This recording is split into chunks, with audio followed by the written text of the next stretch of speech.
Hello friends, welcome to Movie Meter. और आज के वीडियो में हम बात करेंगे कर्स द मूवी की। यह एक horror thriller and suspense movie है। ईयर 2005 में रिलीज हुई इस फिल्म को IMDb पर 5 आउट ऑफ 10 स्कोर मिला है। वही रोटन टोमेटो पर इसे 17% एंड ऑडियंस स्कोर 30% मिला है, जो कि एक लो स्कोर है। पर यकीन मानिए यह मूवी जबरदस्त है। अगर आप ऐसी ही मूवी की एक्सप्लेनेशन देखना चाहते हैं तो इस चैनल को सब्सक्राइब करना ना भूलें और साथ में बेल आइकॉन पर प्रेस कीजिए, जिससे मेरी अगली सभी वीडियो की नोटिफिकेशन आपको मिल सके। और अगर आप चाहे तो आई बटन पर क्लिक करके भी वो वीडियो देख सकते हैं।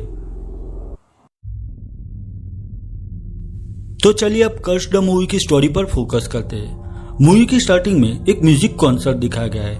वहां पर दो लड़कियां थी जो एक फॉर्च्यून टेलर औरत के पास आकर अपना हाथ दिखाती है। उन दोनों में से एक लड़की अपने बॉयफ्रेंड के बारे में जानना चाहती थी। तब वो औरत उसका हाथ देखकर कहती है कि वो लड़का जो तुम्हारा बॉयफ्रेंड है वो एक भेड़िया यानी कि वुल्फ मैन है। तुम उससे सावधान रहना और फुल मून वाले दिन उससे मत मिलना। वह दोनों इसे एक बकवास समझकर वहां से चली जाती है। अब दूसरे सीन में जिमी नाम का लड़का दिखाया गया है जो ब्रुक नाम की लड़की को इम्प्रेस करने की कोशिश कर रहा था। वह दोनों क्लासमेट थे और दोनों बात कर रहे थे। तभी वहां पर ब्रुक का बॉयफ्रेंड अपने कुछ फ्रेंड्स के साथ ब्रुक को पिकअप करने के लिए आता है। वह जिमी को वहां देखकर उसका मजाक बनाता है।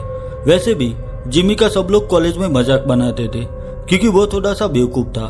अब उस वक्त जिमी वहां से चला जाता है। अब एबी नाम की लड़की दिखाई गई है जो जिमी की सिस्टर थी। एबी एक स्टूडियो में आती है और वहां वो जैक नाम के लड़के से मिलती है। वो दोनों एक दूसरे को चाहते थे। जैक एक एक्टर था और सीरीज में काम करता था। एबी देखती है कि कुछ दिनों से जैक का बिहेव स्ट्रेंज था। वह काफी परेशान दिखाई दे रहा था।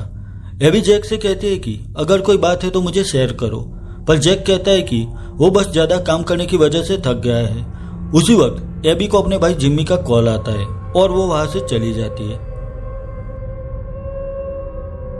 अब एबी जिम्मी को पिकअप करके घर वापस आ रही थी। दोनों बात कर रहे थे तभी उनकी कार के सामने कोई जानवर आता है और कार आउट ऑफ कंट्रोल हो जाती है। उसी वक्त एबी की कार सामने आ रही दूसरी कार से टकराती है और वह दूसरी कार रोड से नीचे जंगल की ओर पलट जाती है। एबी और जिम्मी ठीक थे। जिम्मी कॉल करके किसी को मदद के लिए वहां बुलाता है। तभी एबी नीचे उस कार के पास जाती है। उसे वहां एक लड़की की आवाज सुनाई देती है जो मदद के लिए चिल्ला रही थी। एबी देखती है कि वहां उस कार में एक लड़की बुरी तरह से फंस गई थी। एबी उसे निकालने की कोशिश करती है पर लड़की के पैर डैशबोर्ड में फंस गए थे। वही जिम्मी भी पुलिस को कॉल करके एक्सीडेंट वाली लोकेशन पर आने के लिए कहता है। अब जिम्मी और एबी उस लड़की को बाहर निकालने की कोशिश करते हैं। आखिर जिम्मी उस लड़की को वहां से निकाल देता है। दरअसल वह लड़की मूवी की स्टार्टिंग में फॉर्च्यून टेलर औरत के पास दिखाई गई थी। वह लड़की कार से बाहर निकलने के लिए आगे बढ़ती है। तभी वहां कोई जानवर आकर उसे पकड़ लेता है और उसे खींचकर जंगल की ओर ले जाता है। एबी और जिम्मी भी उसके पीछे थे। जिम्मी उस लड़की को बचाने की कोशिश करता है पर वह उसे बचा नहीं पाता और वह भयानक जानवर जिम्मी पर हमला करके उसे घायल कर देता है। वही एबी के हाथ पर भी उस जानवर की वजह से छोटा सा घाव बन गया था। वहां पुलिस आ जाती है। वह जिम्मी और एबी का बयान लेते हैं। जिम्मी कहता है कि वह शायद एक भेड़िया था। वो एक ही झटके में उस लड़की को खींचकर ले गया। तब वहां पुलिस ऑफिसर उसे कहता है कि यहाँ कोई भी जंगली जानवर नहीं है, यानी कि वो लोग जिम्मी और एबी की बात पर ट्रस्ट नहीं कर रहे थे। पुलिस की टीम उस लड़की को ढूंढने में लग जाती है। अब जिम्मी अपने डॉगी के पास आता है पर वह डॉग जिम्मी को देखकर गुर्राने लगता है और उसे काट लेता है। जिम्मी चौंक जाता है क्योंकि उसका डॉग कभी ऐसा अजीब बिहेव नहीं करता था।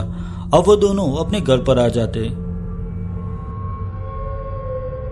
दूसरे दिन सुबह जिम्मी एबी से कहता है कि यह हमला एक वुल्फ मैन यानी कि इंसानी भेड़िए ने किया था।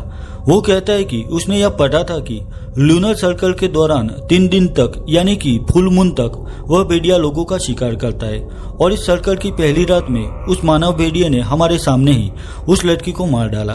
पर एबी जिम्मी को कहती है कि यह सब एक बकवास है, वुल्फ मैन जैसी कोई चीज नहीं होती। अब एबी अपनी ऑफिस पर आती है।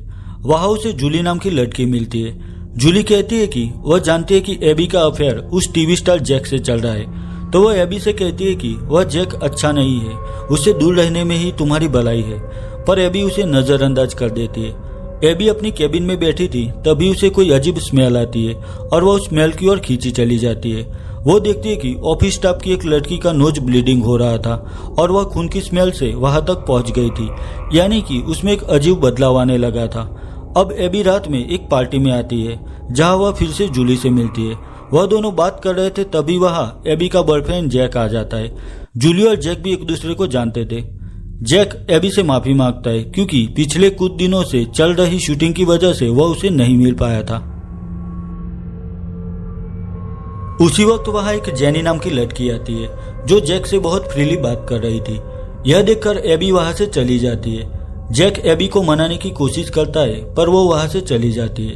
अब थोड़ी देर बाद जेनी पार्किंग एरिया में अपनी कार के पास आती है तो वहां उसे खून के निशान दिखाई देते हैं और वहां इंसान के पैर के निशान भी थे जो भेड़िए के पैर के निशान में कन्वर्ट हो रहे थे। वह अपनी कार का दरवाजा खोलने ही जा रही थी, तभी कोई जानवर उसे उठाकर फेंक देता है। उस जानवर की डरावनी आंखें थी। वह जानवर एक भयानक भेड़िया था और जेनी के पीछे था।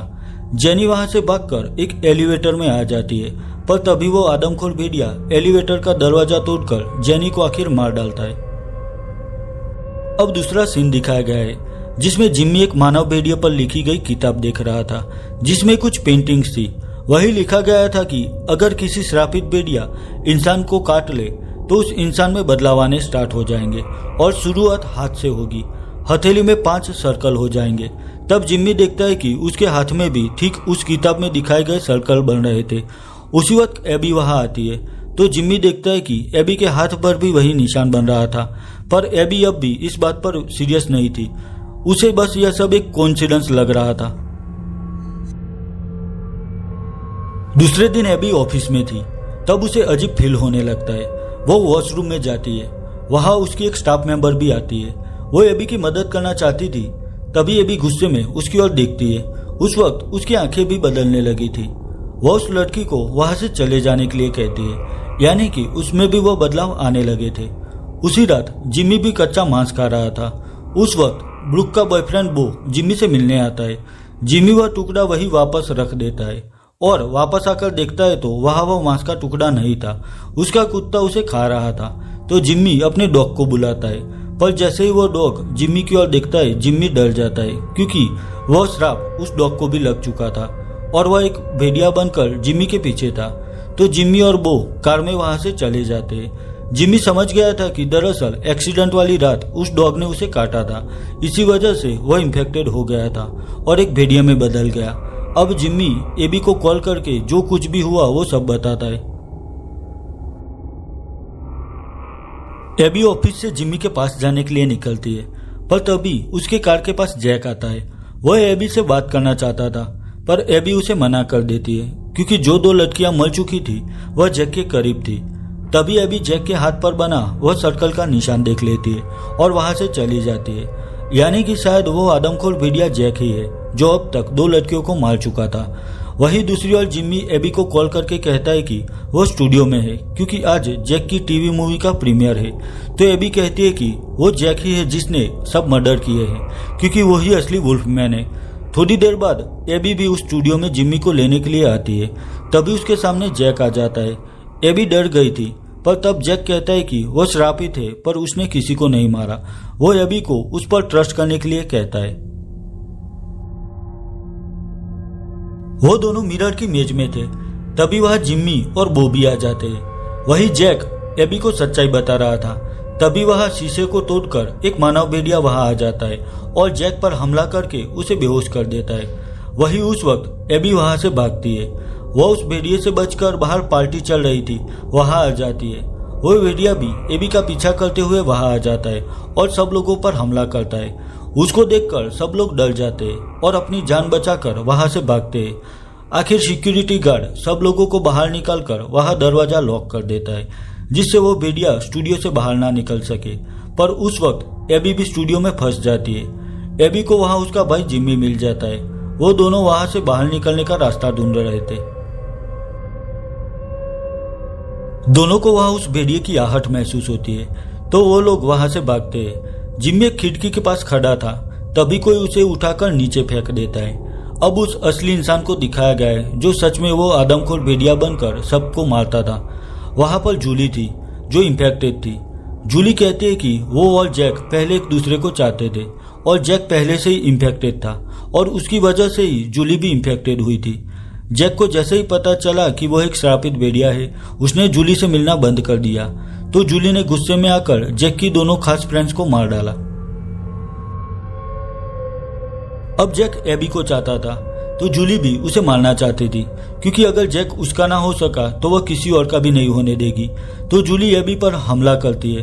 अब जूली जिम्मी और एबी को मारने के लिए आगे बढ़ रही थी, तभी वह दोनों वहां से भागते हैं और वहां जूली के सामने अचानक जैक आ जाता है।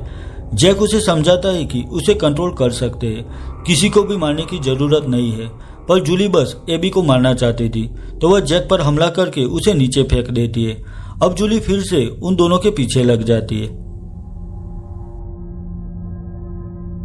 जूली को दिखाया गया है जो धीरे धीरे बदलकर अपने इंसानी अवतार से उस आदमखोर भेड़िए में बदल जाती है। वह बहुत ही डरावनी लग रही थी। अब जिम्मी और एबी वहां एक जगह छिपे हुए थे, तभी वह भेड़िया स्मेल से उन्हें ढूंढ लेता है और उन दोनों पर हमला करता है और एबी को काटने ही वाला था। तभी जिम्मी वहां एक मसाल से भेड़िए को एबी से दूर कर देता है, पर तभी वहां पुलिस आ जाती है और वह भेड़िया वहां से चला जाता है। एबी पुलिस वाले को बता रही थी कि वह भेड़िया एक लड़की है और उसका नाम जूली है। तभी वो भेड़िया वहां फिर से आता है। उसे देखकर सब पुलिस वाले उस पर गोलियां चलाते हैं और वह नीचे गिर जाता है। वो बहुत ही घायल था और लगभग मर चुका था, पर फिर भी उसके सिर पर गोली चलाई जाती है। आखिर वो आदमखोर भेड़िया यानी कि जूली मर चुकी थी। अब एबी और जिम्मी वापस अपने घर पर आ जाते हैं। उनके घर पर सब चीजें बिखरी पड़ी थी, वही उनका कुत्ता भी कहीं नहीं दिखाई दे रहा था और लाइट भी बंद थी। तो जिम्मी तहखाने में जनरेटर स्टार्ट करने के लिए जाता है। एबी देखती है कि उसमें अब आखिरी बदलाव आ रहे थे। तभी उसके सामने जैक आता है। वो कहता है कि अब तुम भी बदल जाओगी और फिर हम दोनों साथ रह सकते हैं। उसी वक्त जिम्मी भी बदलने लगता है। जैक कहता है कि दरअसल वही पहला श्रापित भेड़िया है और उसके मरते ही यह श्राप चला जाएगा। एबी जैक को कहती है कि ऐसे श्राप के साथ जीने से तो मरना ही अच्छा है, पर जैक उसे मना कर देता है क्योंकि वह मरना नहीं चाहता था। वो कहता है कि यहाँ सिर्फ हम दो लोग ही रहेंगे, जिम्मी का मर जाना ही सही रहेगा। ऐसा कहकर वह तहखाने में जिम्मी के पास आता है। यहाँ पर जैक की इविल साइड दिखाई गई है, क्योंकि वह जानता था कि वह इन्फेक्टेड है, पर फिर भी दूसरे लोगों को उसने इन्फेक्टेड बना दिया था। अब जैक जिम्मी को मार सके उससे पहले एबी उस पर सिल्वर नाइफ से हमला करती है। वही जिम्मी भी तहखाने से बाहर आकर जैक को मारने लगता है, पर जिम्मी अब भी कमजोर था तो जैक उसको दड़ाकर वहां से भगा देता है। अब जैक एबी के पास आकर उसका गला दबाकर उसे मारने की कोशिश करता है, पर तभी वहां जिम्मी आ जाता है और जैक के गले पर काटता है और उसी वक्त मौके का फायदा उठाकर एबी पास पड़े हुए सिल्वर नाइफ से सीधा जैक के दिल पर वार करती है। अब जैक घायल हो चुका था, पर फिर भी एबी एक सोवेल से जैक का सिर दर्द से अलग कर देती है और आखिर वह भेड़िया जलकर राख में बदल जाता है। अब उस भेड़िए के मरने के बाद एबी और जिम्मी उस श्राप से आजाद हो जाते हैं और अब वो दोनों ठीक हो चुके थे। वही उनके घर के बाहर उनका डॉगी भी आ जाता है। वह भी पहले जैसा बन गया था, यानी कि उस पहले श्रापित इंसान के मरते ही यह श्राप चला गया था और बस यहीं पर कर्स द मूवी खत्म हो जाती है। तो बस यहीं पर कर्स द मूवी की एक्सप्लेनेशन खत्म करता हूँ। अगर यह वीडियो आपको अच्छी लगी है तो इसे लाइक और शेयर कीजिए और मेरे लिए कोई भी सजेशन है तो मुझे कमेंट सेक्शन में कमेंट करके बताइए। तो मिलता हूँ अपनी नेक्स्ट वीडियो में, तब तक के लिए बाय बाय।